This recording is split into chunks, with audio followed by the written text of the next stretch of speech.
Hi friends, మహిళా టీవీకి స్వాగతం. చాలా రోజుల తర్వాత మళ్ళీ వీడియోస్ స్టార్ట్ చేశాను. మరి దాదాపు ఒక 5 years అవుతున్నట్టుంది మళ్ళీ స్టార్ట్ చేస్తున్నాను. ఈరోజు ఎగ్ అంటు పులుసు చేయాలని మీతో షేర్ చేసుకుందామని చేస్తున్నా. ఫస్ట్ ఎగ్ అంటు పులుసు చేయాలి అంటే నూనె వేసుకుని, ఆ తర్వాత మనము ఫస్ట్ ఈ ఎగ్స్ బాయిల్ చేసి పెట్టుకున్నాను. ముందు ఆయిల్లో కొద్దిగా ఎగ్స్ ఆరెంజ్ కలర్ వచ్చే వరకు కొద్దిగా ఫ్రై చేసుకొని తీసి పెట్టుకున్నాం.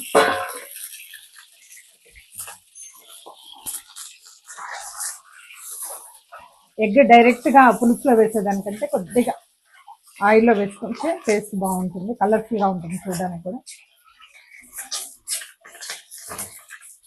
కొద్దిసేపు ఒక 1 minute చాలు.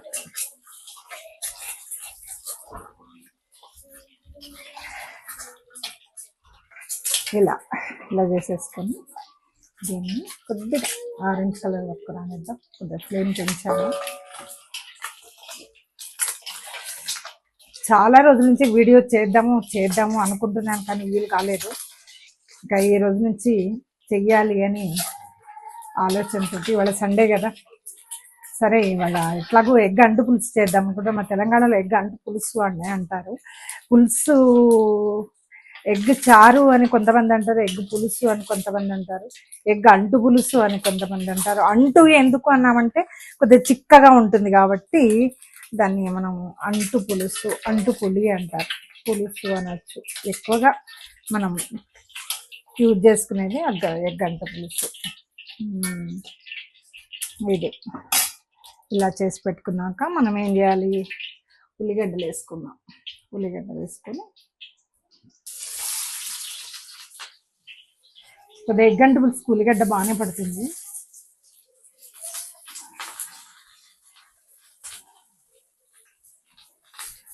దీంట్లో నేను కొద్దిగా పొన్నగంటి కూర వేస్తున్నా.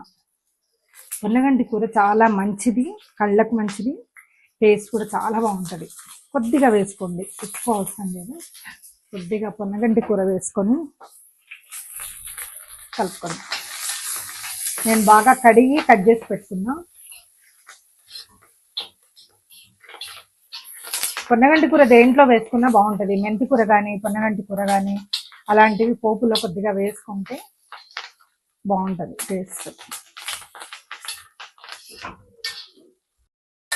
ఆ తర్వాత మనం అల్లం వెల్లుల్లి ముద్ద వేసుకుందాం.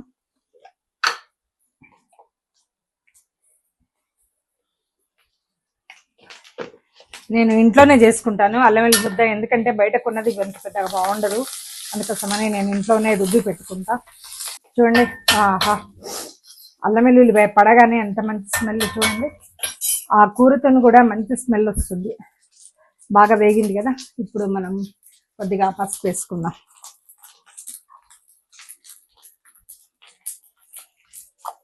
పసుపు వేసుకొని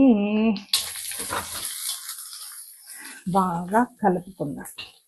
ఇప్పుడు నెక్స్ట్ స్టెప్ ఏంటంటే ఇందులోనే మనం కారం వేసుకున్నాం. కారం నేను ఇది చాలా కారం ఉందండి, మరి ఇది ఏం గుంటూరు కారమో ఏమో కానీ మిర్చి కారం చాలా ఉంది కాబట్టి నేను ఒక 1.5 స్పూన్ వేస్తున్నా. కారం మనకి ఇష్టం, మనం ఎక్కువ తింటే కొద్దిగా ఎక్కువ వేసుకోవచ్చు, తక్కువ తినే వాళ్ళైతే తక్కువ కూడా వేసుకోవచ్చు, ఏం ప్రాబ్లం ఏం లేదు దానికి. ఇప్పుడు ఇది టాటా సాల్ట్, అందుకని కొద్దిగా తక్కువ వేస్తున్నాను. టాటా సాల్ట్ చాలా ఎక్కువైపోతుంది కాబట్టి ఒక 1 స్పూన్ పైన కొద్దిగా వేసా. ఇప్పుడు మనం ఇవి మళ్ళీ వేసుకుందాం. వేసుకొని ఆ ఉప్పు కారం వాటికి బాగా పట్టేటట్టు దీంట్లో వేయించుకుందాం. దీంట్లో బాగా ఫ్రై చేసుకుంటే ఇప్పుడు వాటికి పడుతుంది ఉప్పు కారం కొద్దిసేపు. అంటే కొద్దిగా ఇప్పుడు చింతపండు నానబెట్టి పెట్టుకున్నాం కదా, ఆ చింతపండు నీరు కొద్దిగా వేద్దాం. కొద్దిగా వేస్తే ఆ ఉప్పు కారం ఎగ్కి బాగా పడుతుంది అన్నమాట. చింతపండు జ్యూస్ దాంట్లో వేసుకుందాం. చింతపండు రసము బాగానే ఎంత అంటే ఒక చిన్న జామకాయ ఎంత, ఎందుకంటే అండు పులుసులో చింతపండు ఉండాలి కాబట్టి ఈ చింతపండు అయితే ఎంత వేస్తే చాలండి, అసలు ఎంత జ్యూస్ వస్తుంది చూడండి, గుజ్జు చాలా బాగా వస్తుంది.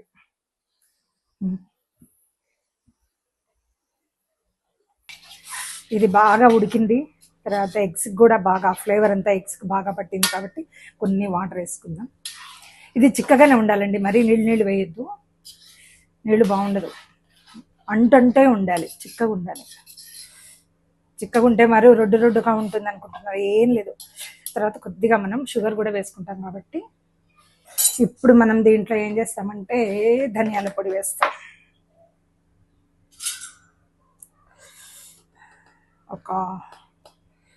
ఒక హాఫ్ స్పూన్. ఓకే, తరువాత కొబ్బరి కూడా వేస్తున్నా. కొబ్బరి ఇవి వేస్తే ఏమవుతుందంటే కొద్దిగా అంటంటూ ఉంటుంది అనమాట. వేసుకున్నామా, తరువాత మనము నెక్స్ట్ జీలకర్ర మెంతుల పొడి వేసుకోవాలి. జీలకర్ర మెంతుల పొడి నేను ఇంట్లోనే చేసి పెట్టుకుంటాను, చెప్పాను కదా. జీలకర్ర మెంతుల పొడి చాలా ఆహా ఎంత మంచి స్మెల్ వస్తుందో. కొద్దిగా చాలు, ఎక్కువ వేస్తే చేదేవుతుంది కాబట్టి ఒక పావు స్పూన్ వేసాను అంతే. ఇందులో జస్ట్ ఒక పావు స్పూన్ వేసాను అంతే. ఓకేనా, మరి చిక్కగా అయింది కదా, కొద్దిగా వాటర్ వేసుకుందాం.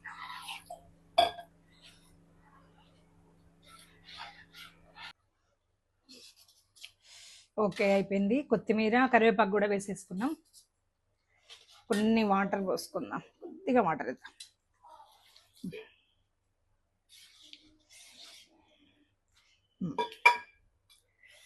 ఆల్మోస్ట్ అయిపోయింది, ఇంకొక 2 minutes కొద్దిగా.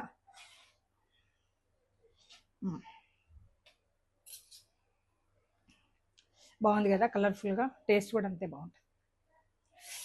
చూద్దాం ఎట్లా ఉందా. చాలా బాగుంది.